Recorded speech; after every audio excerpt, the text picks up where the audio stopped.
So yeah, I'm Bannon Rudis. I'm a director over at WayForward. Been there about maybe 7 years. It's been kind of a blur. And we have River City Girls 2 over here. This is going to be released on everything. It is coming out this year. We're not giving an exact date though. What's new? What's different from the original River City Girls? So what's new? Provy. And then we also have Marion over here. Marion is from Double Dragon. Provy is from River City Ransom Underground. That's my first game that I ever did. That's how WayForward found me. So she is a returning character, and she is a classic character, Marion, but she's never been in a River City Ransom game.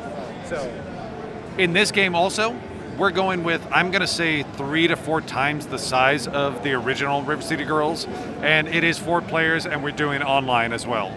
Nice. Yeah, I'm honestly like Double Dragon's like one of my favorite games of all time. It's like the first game I can remember playing.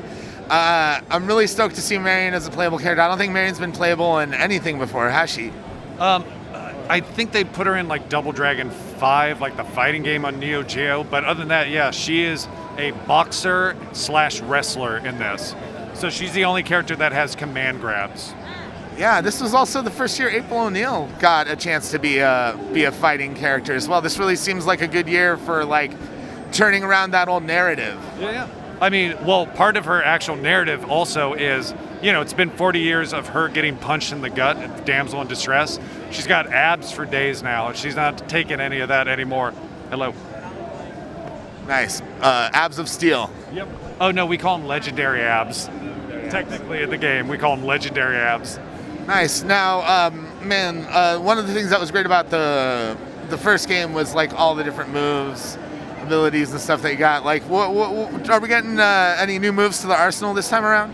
Well, because Provy and Marion are brand new, they have really good moves and move sets that are brand new and like fresh. So I went back to the old characters and gave them all glow up. So they all have new techniques, new combos, new moves. So everybody feels pretty brand new. So yeah. Nice. We seem to be kind of going through like a arcade beat 'em up renaissance right now, and I feel like the first River City Girls was kind of on the forefront of that. What's it been like? I'm guessing like you grew up with a lot of brawlers, a lot of arcade games. Like, what's it been like for you as a someone behind like the revitalization of the genre to see it come back like this? The renaissance, the beat 'em up renaissance. I love it. Like, definitely, like, not tooting our own horn, but River City Girls did get people into the genre, like, especially when it landed on the Xbox Game Pass thing. Like, people really discovered it because, oh, here's a free game, like, try this out. But on that, Streets of Rage 4 did it, Fight and Rage, like, there's a lot of great beat 'em ups that aren't into that whole, like, quarter munching thing, because we don't have to do that.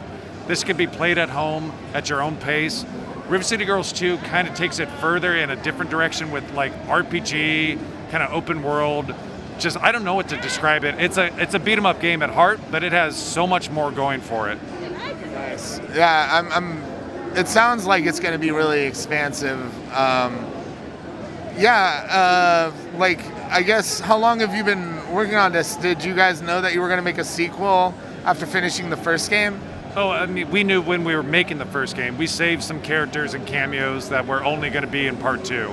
So in part 1, we're like, should we put X character in there? It's like, let's wait for the second one. So we've been working on this for a while now, but like full, I don't know, like development, maybe 2 years. Wow, 10 years? Oh, 2 years. All right, that's a little more reasonable there. Well, I mean, I've been working on River City Ransom stuff for maybe 10 years total myself, so yeah, this is nothing new. So, but this is kind of a culmination of everything that I've wanted to bring into the series. Yeah, I feel like there's a lot of gamers that grew up with the River City franchise and like, all the games and the iterations from those games, but it never really seemed to have as much mainstream success as a series like Double Dragon. I guess what's it like for you to see it become like basically more popular than it's ever been? So a lot of that I do credit to Adam Tierney. He was the director of the first one. I was assistant director helping him out. He's completely correct in the fact that it's the charm of these characters. They're just lovable idiots And that's what I think people kind of like gravitated towards.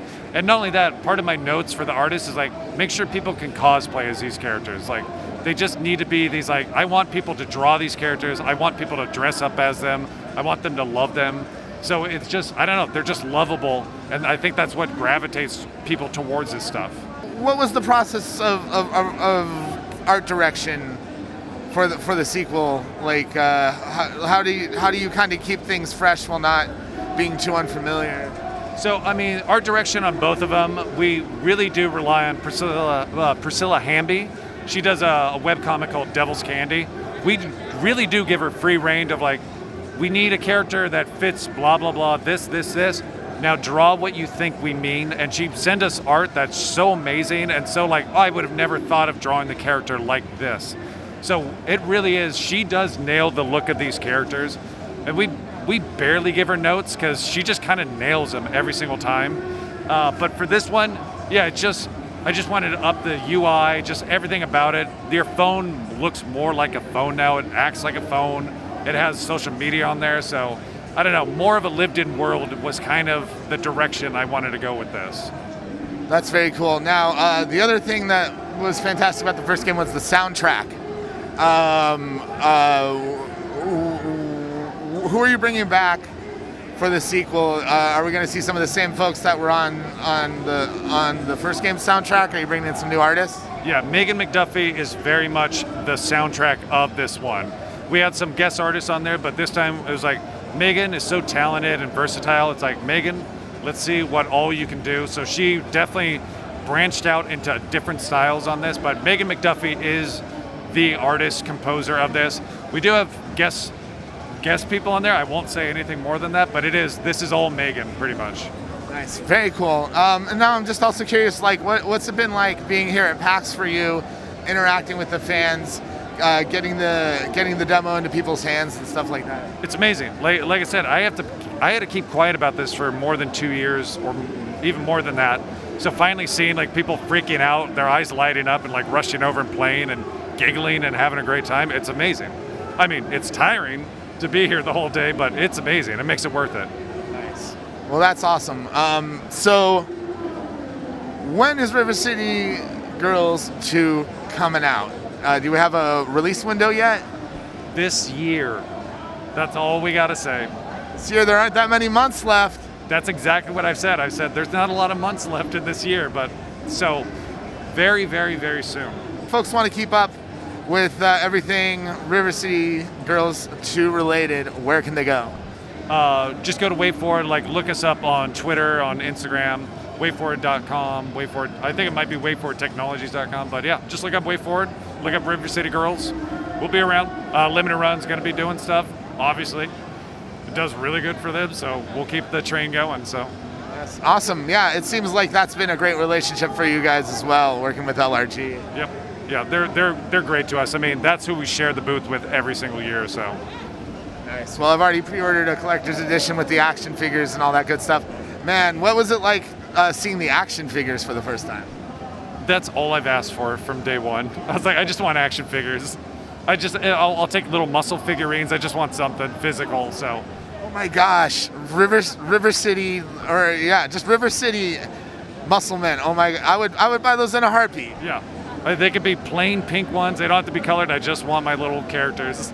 Hey, if Street Fighter and Mega Man can get them, so can River City Girls too. That's what I'm saying. Yeah, I mean, I want these girls on cereal boxes. I just want them everywhere. I don't care. I love them.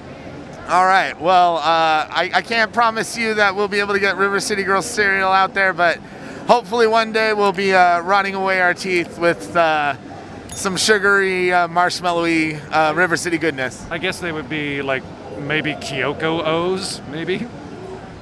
Clever. Masako O's. I don't know. I don't know. We'll get marketing on that. Thank you. Yeah. And until then, thank you so much for talking with us today. Yeah. Thank you very much.